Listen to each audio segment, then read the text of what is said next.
نبیوں کے قصے وابستہ ہیں. اللہ کا پہلا گھر ہے وہ مسجد کے طور پہ، پہلی مسجد ہے، تو اس کو ہم جو ہے نا ایک ایکسٹرا امپورٹنس دیتے ہیں. اس سے زیادہ کچھ نہیں. اس کو بت ہم ہرگز نہیں سمجھتے، اسے شیطان ہرگز نہیں سمجھتے. ٹھیک ہے، تو یہ ایک اور مغالطہ ہے جو پیش کیا جاتا ہے. پھر اسی سے ملتا جلتا 16واں سوال جسے میں کہہ دوں کہ وہ یہ ہے کہ جی حج میں آپ شیطان کو کنکریاں کیوں کیسے مارتے ہیں؟ یعنی آپ نے ایک پورا بت بنا دی ہے، ٹھیک ہے، وہ پلرز جو کھڑے ہوئے ہیں ستون، ٹھیک ہے، انہیں آپ کنکریاں مار رہے ہو تو کہتے ہیں آپ شیطان کو کنکر مار رہے ہیں.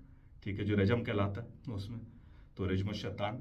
تو یہ کیا ہے اس میں؟ تو بھائی وہ پلرز ہیں، یعنی کوئی شکل بھی نہیں بنائی ہوئی اس کے اندر. تو وہ پلرز کیوں رکھے گئے ہیں؟ وہ آپ دیکھیں جو 3 پلرز ہیں، وہ پلر اس لیے رکھے گئے ہیں کہ کیونکہ حج ہے ہی ان روایات کو یاد کرنے کا موقع.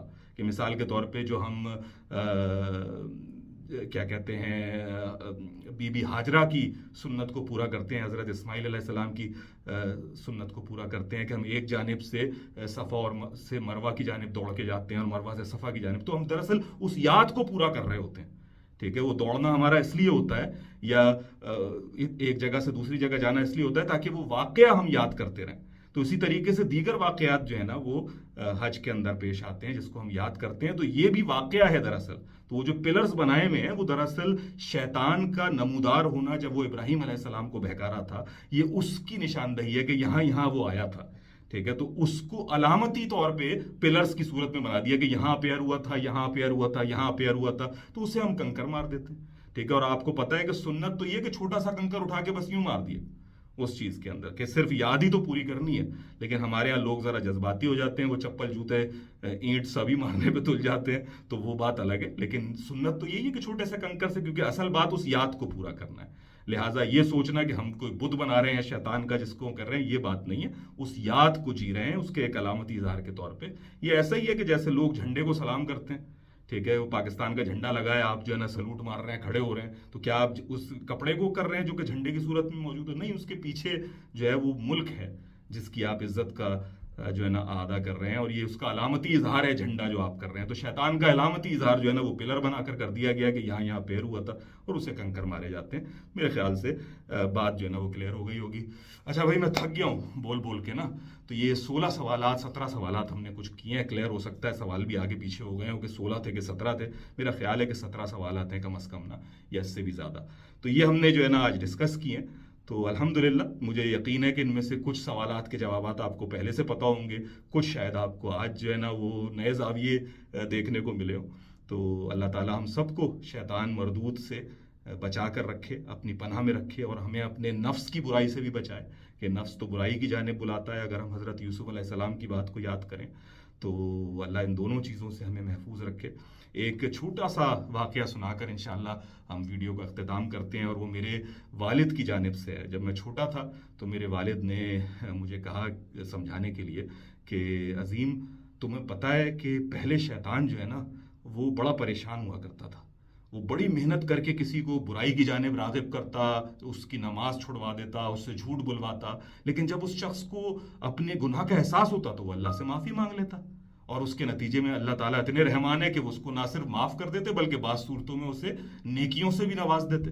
تو بڑا پریشان ہوتا گیا، ساری محنت اکارت گئی. تو اب شیطان نے ایک نئی پالیسی بنائی ہے، اور وہ پالیسی یہ ہے کہ وہ انسان سے اس طرح سے جرم کرواتا ہے، اس طرح سے گناہ کرواتا ہے کہ وہ گناہ کو گناہ سمجھ کر نہ کرے بلکہ ثواب سمجھ کر کرے. یہ سمجھ کر کرے کہ وہ اس سے متقی و پرہیزگار بن رہا ہے، اس کے درجات بلند ہو رہے ہیں. لہٰذا اگر وہ ایسا کرتا ہے تو پھر اس کو کبھی توبہ کی توفیق ہی نہیں ہوتی، اور وہ تو کیونکہ گناہ سمجھتا ہی نہیں ہے، اسے نیکی سمجھتا ہے. تو اس طرح شیطان بہت کامیاب ہو جاتا ہے انسان کو بہکانے میں. تو یہ نئی پالیسی ہے شیطان کی. لہٰذا تم دیکھتے ہو کہ لوگ شرک کر رہے ہوتے ہیں قبروں کو سجدہ کر کے، اور سمجھتے ہیں کوئی نیک کام ہے. لوگ معصوم لوگوں کی جان لے لیتے ہیں بم پھاڑ کے، ٹھیک ہے، اور سمجھتے ہیں کہ وہ شہید ہو رہے ہیں اور جو ہے نا جنت کا سامان کر رہے ہیں. ٹھیک ہے، تو یہ ساری جو ہے اسی نئی پالیسی کا حصہ ہے شیطان کی. تو اس سے ہمیں محفوظ رہنا چاہیے. اللہ تعالیٰ ہمیں ان سب چیزوں سے جو شیطان کے ہتھ کنڈے ہیں ان سے بچا کر رکھے. خطوات الشیطان جو کہلاتے ہیں، شیطان کے راستے. اور اسی کے ساتھ میں اجازت لیتا ہوں. اپنا بہت سا خیال رکھیں. بہت طویل ویڈیو ہے، اگر کہ آپ نے یہاں تک دیکھی ہے تو بہت بہت شکریہ کہ آپ نے مجھے اتنا برداشت کیا. بہت ساری دعا. السلام علیکم ورحمۃ اللہ.